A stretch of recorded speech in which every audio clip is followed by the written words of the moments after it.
السلام علیکم ویورز، بسم اللہ الرحمن الرحیم۔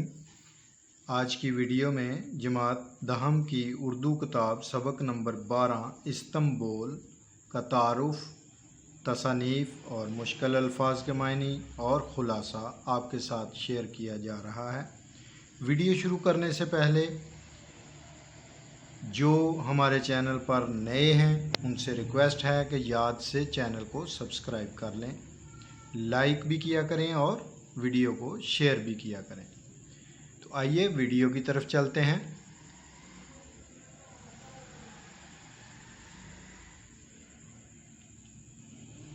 تعارف: نامور طبیب، ادیب اور سماجی و سیاسی شخصیت حکیم محمد سعید دہلی میں پیدا ہوئے۔ ان کے والد کا نام حکیم عبدالمجید تھا۔ انہوں نے 5 برس کی عمر میں ناظرہ قرآن پاک پڑھ لیا۔ 7 برس کی عمر میں والدہ کے ہمراہ حج کی سعادت حاصل کی اور 9 برس کی عمر میں قرآن پاک حفظ کر لیا۔ بچپن ہی سے مطالعے کا شوق تھا۔ عربی، فارسی اور انگریزی سیکھی۔ 1939 میں طبیہ کالج دلی سے طب کی تعلیم مکمل کی۔ اس کے بعد عملی زندگی کا آغاز ہمدرد دواخانے میں اپنے بڑے بھائی حکیم عبدالحمید کے ساتھ شمولیت سے کیا۔ 1940 سے 1947 تک کے عرصے میں دونوں بھائیوں نے ہمدرد کو ایشیا کا سب سے بڑا دوا ساز ادارہ بنا دیا۔ قیام پاکستان کے بعد حکیم محمد سعید 9 جنوری 1948 کو ہجرت کر کے پاکستان آ گئے۔ پاکستان میں وہ ہمدرد لیبارٹریز وقف کے بانی اور منتظم ہونے کے ساتھ ساتھ پاکستان طبی ایسوسی ایشن اور پاکستان ہسٹوریکل سوسائٹی کے صدر بھی رہے۔ 1993-94 میں وہ صدر پاکستان کے طبی مشیر اور صوبہ سندھ کے گورنر بھی رہے۔ حکیم محمد سعید 7 اکتوبر 1998 کو کراچی میں شہید کر دیے گئے۔ احمد ندیم قاسمی نے لکھا کہ یہ صرف ایک شخص کا نہیں، ایک طرح سے پاکستان کی شناخت کا قتل ہے۔ حکیم محمد سعید کی تحریروں میں خاصا تنوع ہے۔ دینی، اخلاقی، طبی اور صحت عامہ سے متعلق انہوں نے بکثرت مضامین لکھے۔ بچوں اور نوجوانوں کے لیے بھی ان کی بڑی دلچسپ تحریریں ملتی ہیں۔ انہوں نے دنیا کے مختلف ممالک کے دورے کیے۔ اس دوران انہیں سیاحت کا موقع بھی ملا۔ اس سیاحت کا حال مختلف سفر ناموں میں لکھا۔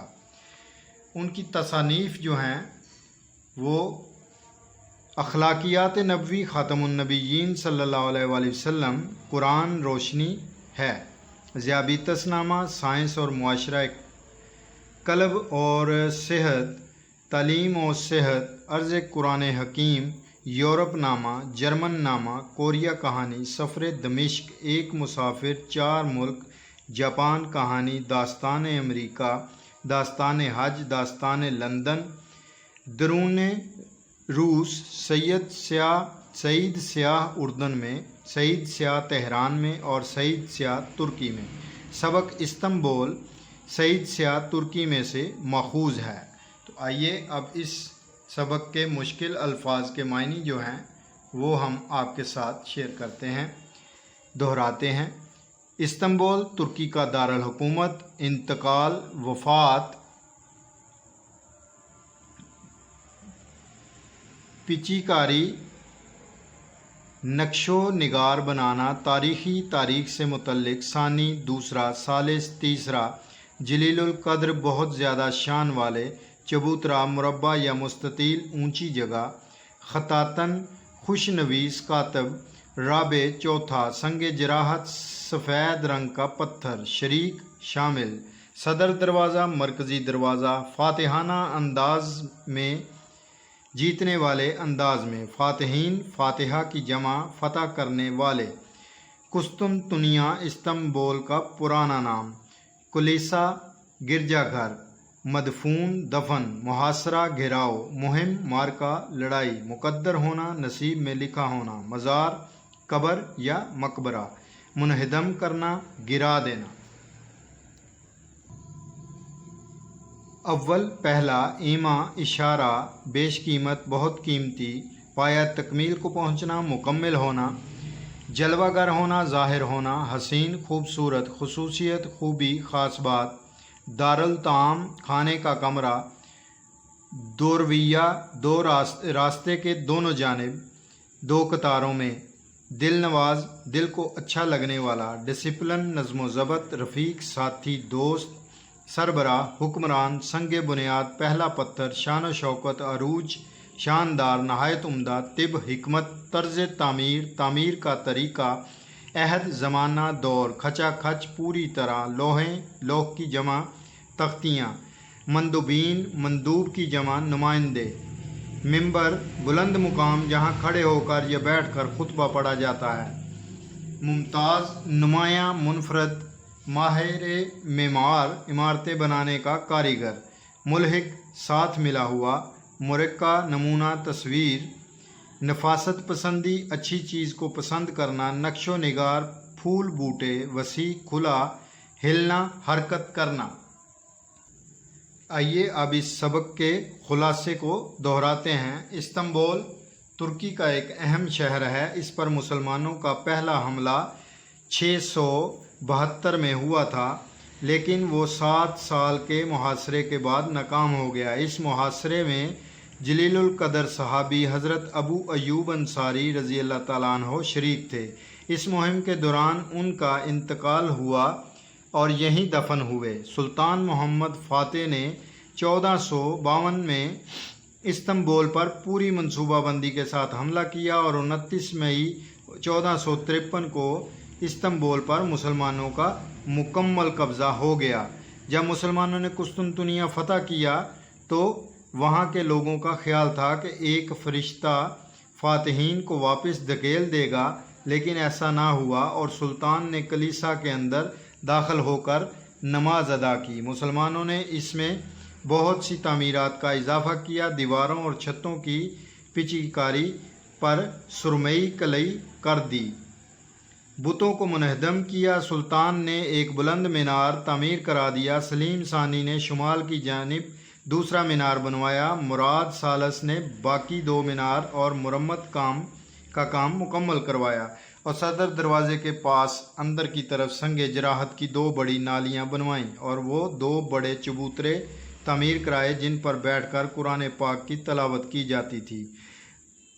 आया सूफिया के बराबर कब्रिस्तान ही में अक्सर उस्मानी हुक्मरानों के मज़ार वाक़या हैं। सुल्तान मुराद राबे ने मस्जिद की खाली दीवारों पर मशहूर खताती मुस्तफ़ा चिलवी से बड़े बड़े सुनहरी हरूफ में आयाते कुरानी लिखवाईं। महमूद अव्वल ने 1754 में वसी छत का सुल्तानी रास्ता, एक खूबसूरत फवारा, एक मदरसा और शुमाल में एक वसी दारुल ताम बनवाया और मस्जिद में बेशकीमत कुतुब खाना कायम किया। सुल्तान अब्दुल मजीद के अहद में मस्जिद के जिन हिस्सों के मुनहदम होने का ख़तरा पैदा हो गया था उनकी मुरम्मत करवाई गई। मशहूर खतात मुस्तफ़ा इज़्ज़त अफंदी की लिखी हुई 8 गोल लोहें भी इस अहद में नस्ब की गईं। इस्तांबुल को मसाजिद का शहर भी कहा जाता है। पूरे शहर में 500 मसाजिद हैं, लेकिन इस्लामी फ़न तामीर का आला नमूना सुलेमानिया मस्जिद है। तुर्क अब दुनिया की एक नहायत शाइस्ता और महज़्ज़ब कौम बन चुके हैं। उनका ये डिसिप्लिन उनको दुनिया की बड़ी कौम बना रहा है। सुलेमानिया से मुल्हिक एक बड़ा कुतुबखाना है। यहाँ मखतूतात का सबसे बड़ा ज़ख़ीरा महफूज है। अंदाजे के मुताबिक 1 लाख कलमी किताबें नहायत तरतीब व तंजीम से रखी हुई हैं। तुर्की में तोप का कापी सराय नहायत अहम अजायब घर है। इल्म व फ़न के बेश बहाव ज़ख़ीरों और नादर किताबों का भी मखज़न है। नवादर कुतुब और अहम मखतूतात के अलग शोबे हैं। रसूलुल्लाह ख़ातमुन नबिय्यीन सल्लल्लाहु अलैहि वसल्लम की सीरत व सवानह पर नसख में एक अहम मखतूता भी तोप कापी में मौजूद है। नबी अकरम ख़ातमुन नबिय्यीन सल्लल्लाहु अलैहि वसल्लम की बिशारत की रोशनी में फ़तह कुस्तुनतुनिया के लिए हज़रत अमीर माविया रज़ी अल्लाह ताला अन्हु के दौरे हुकूमत में फ़ौज कशी हुई तो हज़रत अबू अयूब अंसारी रज़ी अल्लाह ताला अन्हु इस ग्रोह में शरीक थे। سفر جہاد میں ایک وبا کے پھیل جانے سے حضرت ابو ایوب انصاری رضی اللہ تعالیٰ عنہ وفات پا گئے۔ اپنا خیال رکھیے گا، انشاءاللہ تعالیٰ نیکسٹ ویڈیو میں ملیں گے۔ اللہ حافظ۔